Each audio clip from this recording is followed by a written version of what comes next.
Hi, this is Ed, and welcome to Global Business News TV. As you can see, our graphic behind us is about the number of tech talent workers, U.S. And Southern Canada.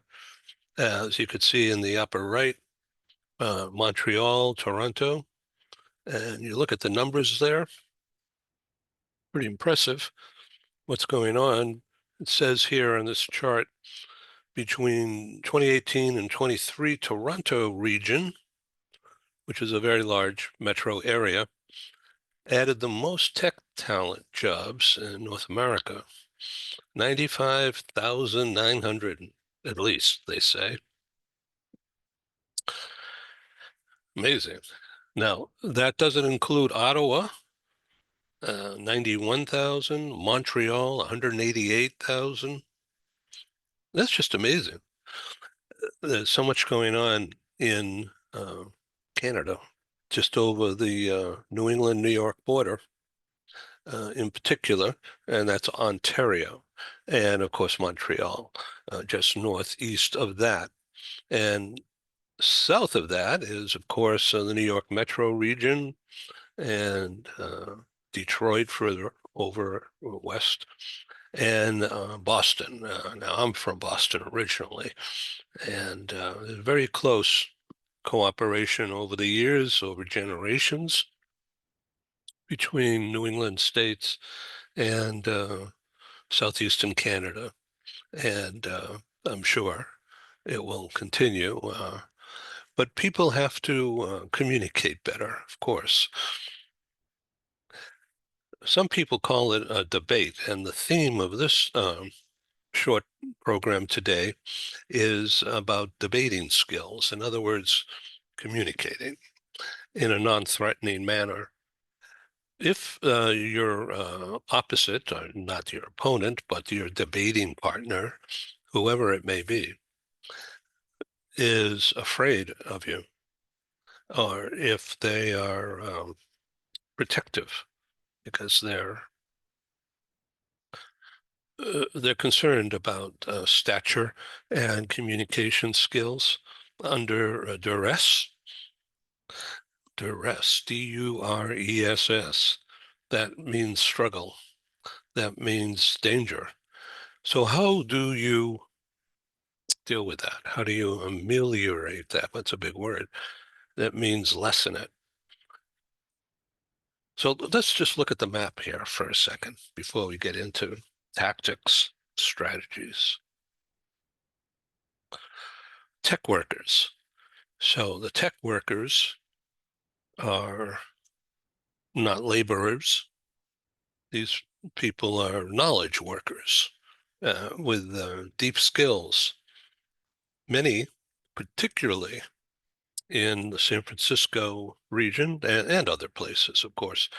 But these are advanced, educated, and willing to apply themselves to learn about AI and not, well, to respect it and to prompt it, in other words, program it to do things for you and therefore not do things against you. So what are you doing about that? How are you handling that? Some of the Google AI is at work right now, recording this conversation, of course, on video, but also in the text, as you could see on the bottom of the screen. And some of you will receive the otter, the access, and that's cool. There's nothing wrong with that. I have to see who's in the studio waiting room here. Hold on a second. Yes. Okay. All right. We have people who are sending their note takers rather than showing up. How about that? Is that called ghosting? What do you think? I'm not sure. So the idea of this program is to give voice, and your voice matters to me. And I invite you to be a guest. There's no toll gate. This is what I call the global meeting room. And it can be a debating platform. In fact, the study by MIT, Massachusetts Institute of Technology, MIT, um, the place where brains go. So I didn't go there, but I know some people who did. And they are and were, even back then when I was much younger, they were way ahead of where I was. I was pretty good with people, real good in sales and communicating uh, stuff. I was in commercials and I wrote ads and I wrote articles and so could communicate. But others at MIT in particular, or even Harvard or Chicago, University of Chicago, Columbia, UCLA, USC, and others, they were more technically skilled than I was. But here I am all these years later, and it's basically a straight line between what I did uh, as a young man and millennial type at that time in PR and advertising and publishing and marketing and bringing people together. Uh, in fact, live meetings began with me in 1984 at the LA Chamber of Commerce. At that time, I was printing the CaliforniaBound magazine series covering LA Metro, of course, San Diego, and the Bay Area, San Francisco, Silicon Valley. That's where the tech people are. As you can see, these numbers, these are current, relatively current, tech worker population numbers. San Francisco and LA, which means Orange County. And, uh, and if you look further down below my shoulder here, let me get out of the way, San Diego. So between San Diego, according to this, San Diego 80,000, LA Metro 259,000, San Francisco Silicon Valley 437,000 roughly. It's crazy numbers. Seattle, Portland 250,000, and just across the border in Vancouver, British Columbia, 100,000 or so. No secret, tech is in these places, big time, high earners, a mix of politics, but we're not going to get into that. This is just business today. And the concept here of where else are companies going now? So we all know that some companies are expanding, if not moving the headquarters, are expanding into what used to be called flyover. So I'm going to get out of the way so you could see the central part of the U.S. Now, companies such as, oh, I don't know, I'm not going to name names, but some big companies are moving their headquarters out of the current big metro areas into the Midwest and South Central U.S., Tennessee, Northwest Arkansas, and of course, Dallas, north of Dallas towards Oklahoma. Huge, great business growth. And the area between Dallas, Fort Worth, which is in like northeast Texas, uh, and Austin, which is sort of south central Texas, that vast area is absolutely booming in terms of factories being built or to be built, especially under the new economic plan. Texas is a great place to uh, build a factory. They're progressive and doing everything with brevity, if you will. In other words, not a lot of complications. Certainly, there's rules and regs, but they just want to make money. They want to get things done rather than stop things from happening. Some people are calling that results oriented rather than process oriented. Yeah, but more about that in another show and another topic. So let's talk about debating. How do you debate? By being prepared about the topic. That's number one. Can't fake it till you make it. Get wiped out, embarrassed, and maybe even fired. So you can't fake it. You don't do it if you're not prepared. It'll backfire, guaranteed. So you have to be prepared. You have to know your topic or you just don't get involved. Got it? Okay. So let's talk about what you can do and about your voice and about your expertise. So I'll tell you what I'm doing. The talk show, global business news, TV talk shows, began just about 5 years ago today, towards the end of March 2020. Um, our last, well, because COVID crashed into my live conference business, which I'd been doing for 30 years successfully. More than 300 live events, meetings were produced starting in 1984, as I mentioned, at the LA Chamber of Commerce. That was number one. So how did that happen? Just to give you an idea of entrepreneur type of stuff. So I relocated from Boston in 1980 with a business idea that I created there about putting together a public relations vehicle, a recruitment tool, talent recruitment tool, in the form of a glossy color, uh, entertaining magazine about lifestyles in Greater Boston, and I published that, and then I left Boston for LA, a bigger market, and bigger ideas and a fresh start. And same concept, but the CaliforniaBound was LA and tinge of Hollywood. It's actually just PR stuff, but in tune with the community. And I had help from people who worked in Hollywood in different jobs, different functions, but very much so in public relations and publishing. And it was before the internet became public and used.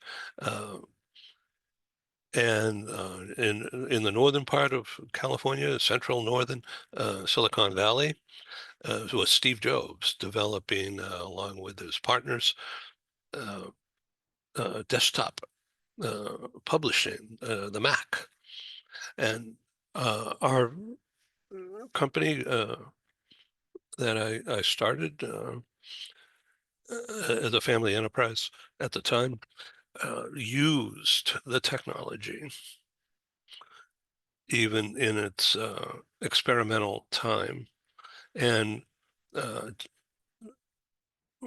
we use the Apple Mac systems, which were brand new, and we cut our costs and so much easier to produce a glossy magazine.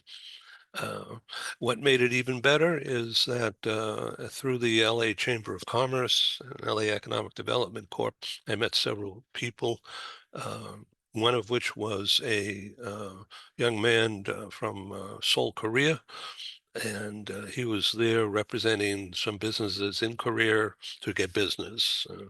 And one of them was a big printing company.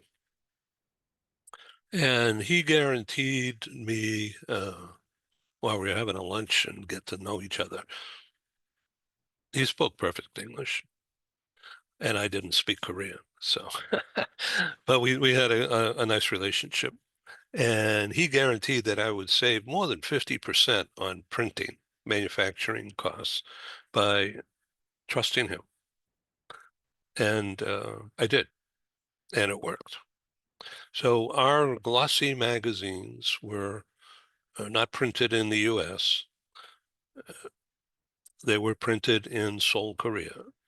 And after a while, we moved into Hong Kong and Shenzhen, China, which Shenzhen is just over the border from Hong Kong.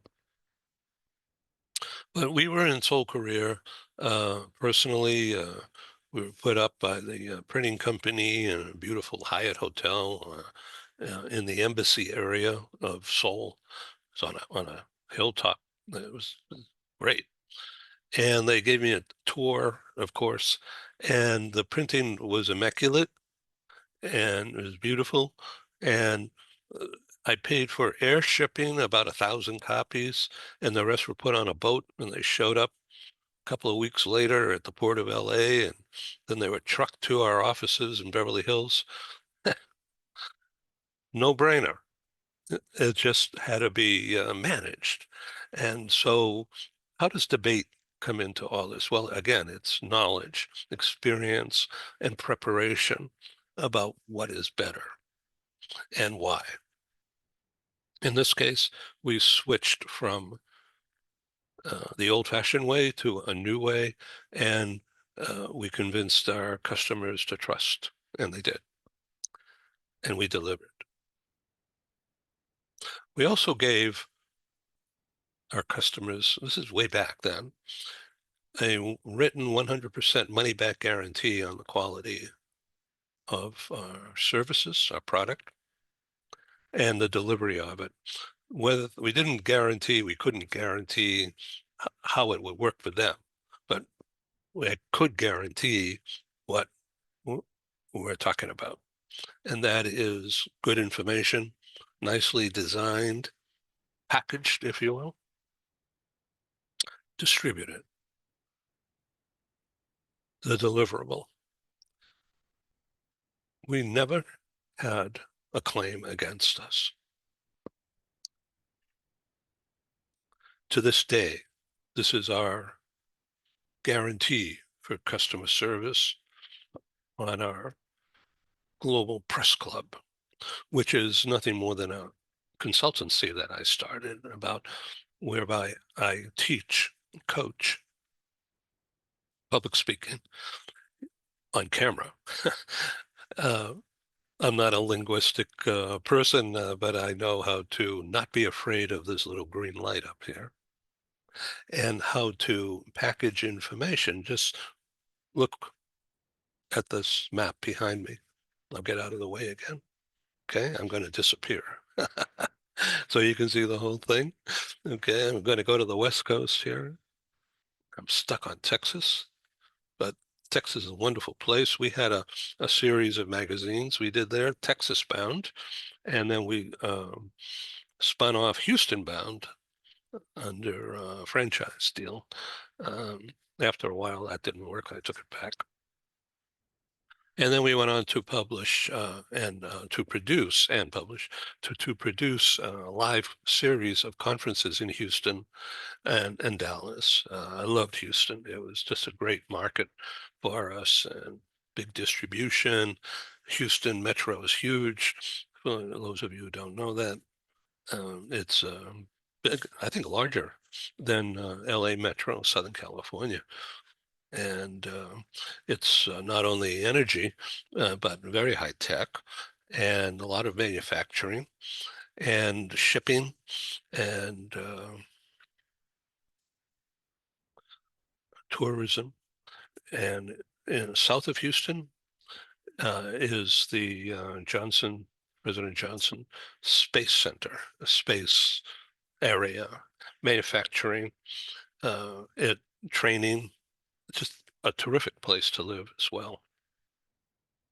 We produce live meetings right there at a facility, a resort called South Shore, and our entertainment part of the conference was a boat ride. Chartered a boat with beer and food. And it was terrific. We did that in the summer. It was really warm, and therefore quite beautiful to be out and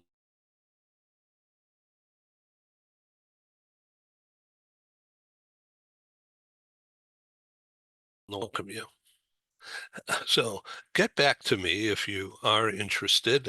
Here's my email, publisher at globalbusiness.media. I'll repeat it, publisher at globalbusiness, one word, .media. Gets right to me. So thank you very much for watching this and being with me for a few minutes as we talk about where the tech workers are, where they might be in central U.S., particularly South Central. As I mentioned, Tennessee, um, Northwest Arkansas. Guess who's there as an anchor? Walmart, huge. And that area is quite nice and fast growing now. And Dallas and Houston, of course, is big. And Dallas, north of Dallas, Frisco, and in that area in particular is just red hot. And once again, the new economic development, whether it's chip manufacturing or other factories, uh, they're going into central U.S., uh, but also competition from California. Yeah, even California. Definitely Vegas area, Phoenix Metro between Phoenix and Tucson, huge, huge semiconductor valley. That's absolutely a boomtown, a terrific thing. We're going to be continuing to cover this growth, um, revitalizing the CaliforniaBound series in US bound relocation information and doing TV talk shows about the different destinations and the different places to live. Not everybody wants to, or now can not even afford uh, the Northeast and parts of California and Seattle, but others can. And so even California, which is a bad rap uh, from years of process-oriented regulations rather than getting results. That's going to change. It's already changing. The drastic fire experience up north, as well as just recently in the LA metro area, just terrible. It's going to be a long time recovering from that for the people who've been directly impacted mentally as well as financially. But the state and the county, cities, and even the Fed are coming in with help, but it's going to take time.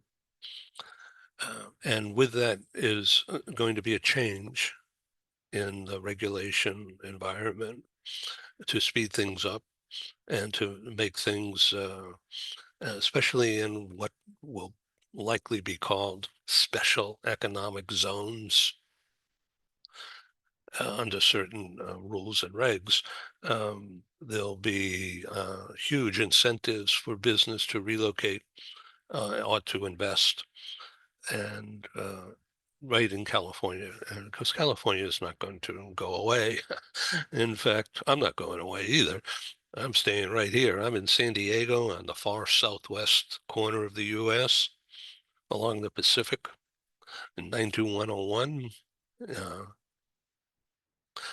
Uh, Located across the street from Seaport Village and about 9 miles from the Baja, Mexico border.